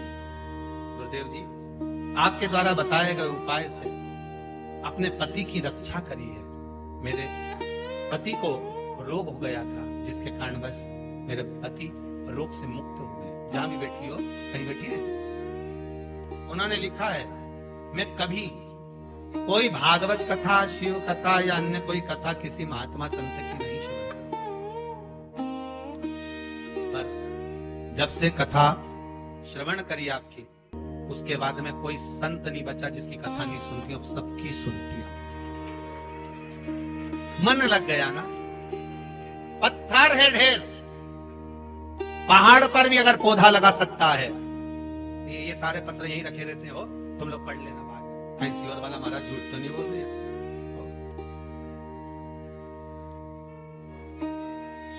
पत्थर है बहुत, पर पौधा पत्थर पर भी लगता है। अगर विश्वास पक्का है तो देवती देव महादेव अपनी भी झोली भरता ही है, वो खाली नहीं छोड़ता। क्यों छोड़ता?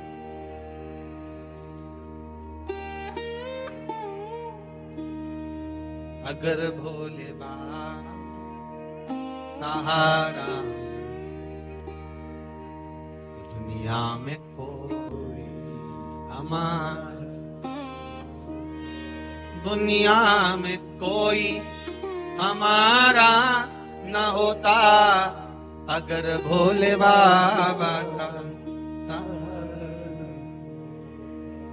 इन्हीं के सहारे जिए जा रहे हैं, इन्हीं के सहारे जिए जा रहे हैं। नाम का अमृत पिए जा रहे हैं, नाम का अमृत पिए जा रहे हैं। मेरा बिगड़ा जीवन संवारा न होता तो दुनिया में कोई हमारा न होता। मेरा बिगड़ा जीवन संवारा न होता तो दुनिया में कोई हमारा। नजरे करम का इशारा न हो तो दुनिया में कोई हमारा। अगर भोले बाबा का सहारा तो दुनिया में कोई हमारा। ध्यान दीजिएगा, आपके पास में जब धन कम होता है ना, तो सबसे पहले अपने ही साथ छोड़ दे। क्या कम होगा? जब आपकी विपदा का समय आएगा ना, समस्या का समय आएगा, जब आपके पास में सुख होगा, वैभव होगा, धन होगा, सत्ता होगी, तुम्हारी बात सारी दुनिया में होगी, तो तुम्हारे भी ढेर रिश्तेदार बन जाएंगे। जो नहीं पहचानते होंगे वो भी कह देंगे, भेरू सिंह तो हमारा मौसा जी का लड़का है, हमारा काका का छोरा है। जब धन नहीं होगा, संपदा नहीं होगी, सत्ता नहीं होगी, तुम्हारा वैभव नहीं होगा, तुम्हारा नाम नहीं होगा।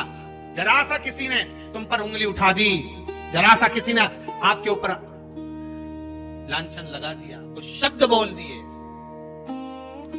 कोई शब्दों के बाण कस दिए, सबसे पहले जो अपने होंगे, सबसे पहले जो अपने होंगे, सबसे पहले वही भागेंगे और वही उंगली उठाएंगे। वो कहते हैं ना कि अगर दुख की घड़ी आती है, अगर कहीं काम बिगड़ता है, तो सबसे पहले अपने वाले ही डीजे बजाते हैं। कौन बजाएगा डीजे? अपने वाले। नगाड़ा वही फूकेंगे। वो अरे क्या खिल्ली उड़ रही उनकी, अरे वो उनके साथ ऐसा हो गया। अपने होंगे जिनको तुमने खिलाया, जिनको तुमने पाला है, जिनके लिए तुमने 10 साल 15 साल 11 साल बर्बाद कर दिए, ले जा कर दिया जिसको, वही उंगली उठाकर कहेंगे ये देखो, ये देखो मेरा बिगड़ा जीवन संवारा न होता तो दुनिया में हम। आप उससे विनती तो करो, निवेदन तो करो।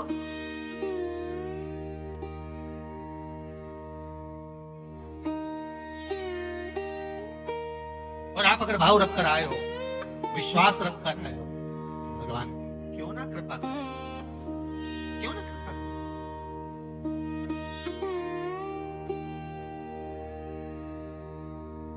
भरोसा अगर पक्का है तो शिव भी मिलेगा, भोला मिलेगा जरूर, भोला मिलेगा।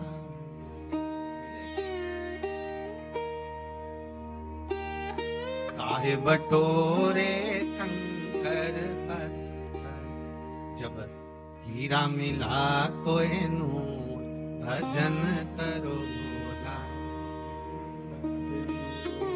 भोला मिलेगा, भजन करो। वो मिलेगा और अवश्य मिलेगा। अगर आपकी भक्ति दृढ़ है, विश्वास प्रबल है, तो वो मिलेगा। दो फूल तोड़ लिए, जो खिचड़ी फेंकी थी उससे उगे। फूल रानी को दिए, रानी ने देखा कितने सुंदर फूल हैं, उसको सूंघ लिया। सूंघते सी रानी का गर्व ठेर, गर्व ठेर, फूल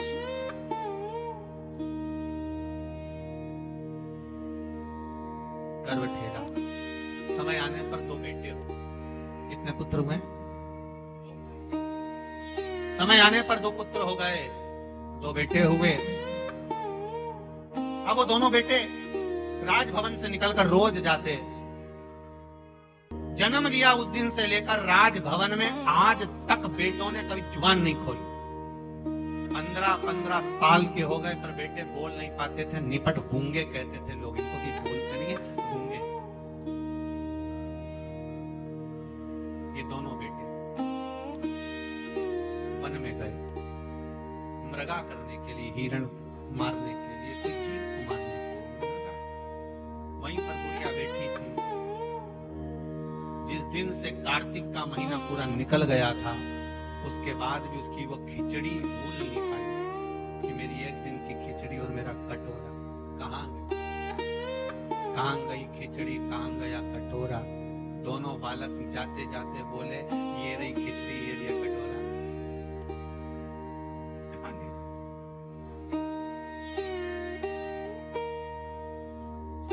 कह रहे रथ हाँकने वाले ने सुना कि ये दोनों बोले। बुढ़िया बोली कहां गई खिचड़ी, कहां गया कटोरा, और वो दोनों बोले ये रही खिचड़ी, ये कटोरा। वो उसकी शुद्धता रही। रथ हाँकने वाले ने कहा राजकुमार बोले। तुरंत रथ लेकर वापस गए, राजा के पास सूचना दी, महाराज राजकुमार गूंगे नहीं है, राजकुमार तो बोलते हैं। तो 15 साल नहीं बोले, एक शब्द नहीं निकला, क्या बोले? तो क्या कुछ बोल रहे थे खिचड़ी और कटोरा, खिचड़ी और कटोरा? हाँ, समझ में नहीं आया।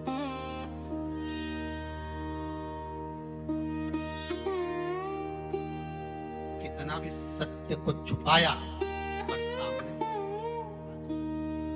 सत्य छुपता है नहीं। लंका भी छुपा लो पर सत्य तो प्रकट हो ही जाएगा, सत्य प्रकटेगा।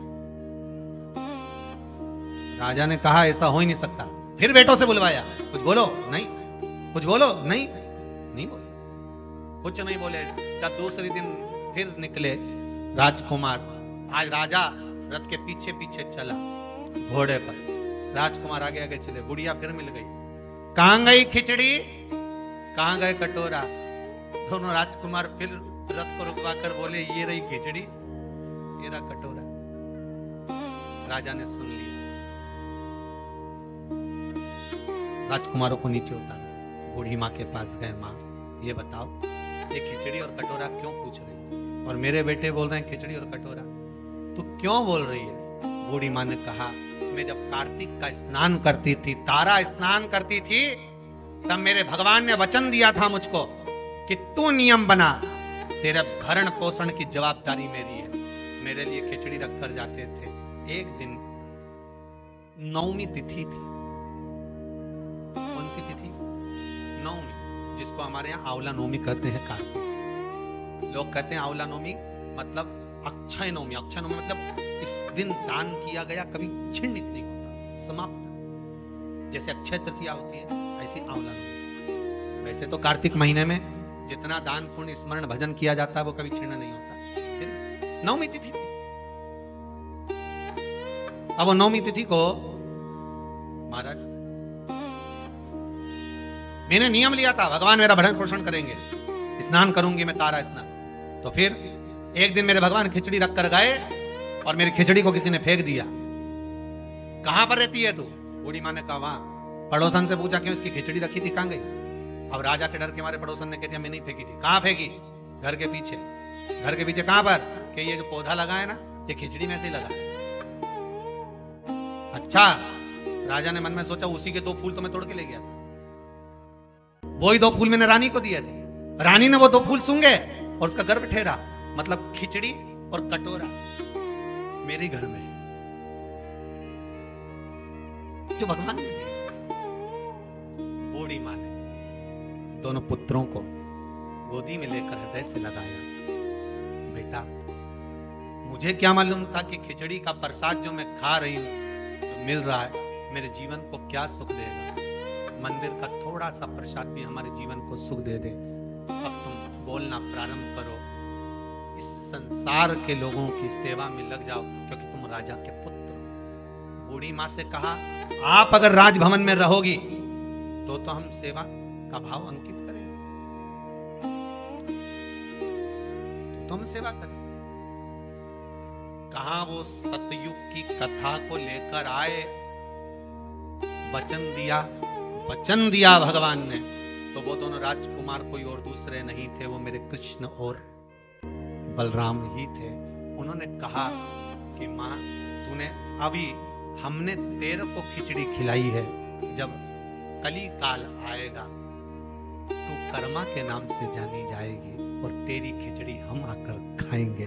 तो वो कर्मा, तेरी खिचड़ी हम आकर। तो भगत लोगों ने गाया, थाली भर के लाई रे खिचड़ी, अरे ऊपर घी की बाट की, और जीमो मारा श्याम धनी, जिमावे बेटी जाट की, जिमावे बेटी। बार बार मंदिर में चढ़ती, बार बार पट खोलती, कहिया कौनी जी मेरे मोहन, कड़ली कड़ली बोलती, कड़ली कड़ली। तू जी में तो जद में जीमू, और मानू ना कोई लाट की, जीमो मारा श्याम धनी, जिमावे बेटी जाट की, जिमावे। बुढ़िया से जैसे दोनों बालकों ने ठिठोली करी थी ना, ये बोले काहे खिचड़ी काहे कटोरा, बच्चे बोले ये रही खिचड़ी ये रखा, तो वो ठिठोली भगवान कर्मा बन गई, तब भी करते रहे कर्मा।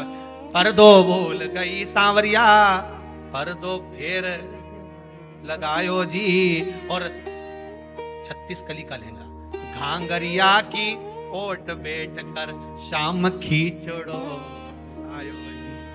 अब बताओ किसने अपने लहंगे की ओट में भगवान को खिलाया हो? पर कर्माबाई ऐसी थी जो 36 कली का लहंगा पहनती थी। पहले की माताएं पहनती थी ऐसा जोरदार लहंगा। जहां बैठे एक बार धम्म से बैठे तो आसपास की धूल साफ। आज के जमाने में भी माताएं लहंगा पहनती है, जहां से निकल के जाती वहीं की डिस्पोजल साफ। लहंगा इतना बड़ा कि सब साफ। ये भक्ति है, ये भाव है जो प्रकट। कार्तिक मास का नाम कार्तिक मास इसलिए पड़ा क्योंकि भगवान स्वयं इसमें प्रकट हो गए, भगवान स्वयं फल देगा। ऐसी पुनित पावन कार्तिक महत्तम शिव महापुराण की कथा आज प्रारंभ हुई है।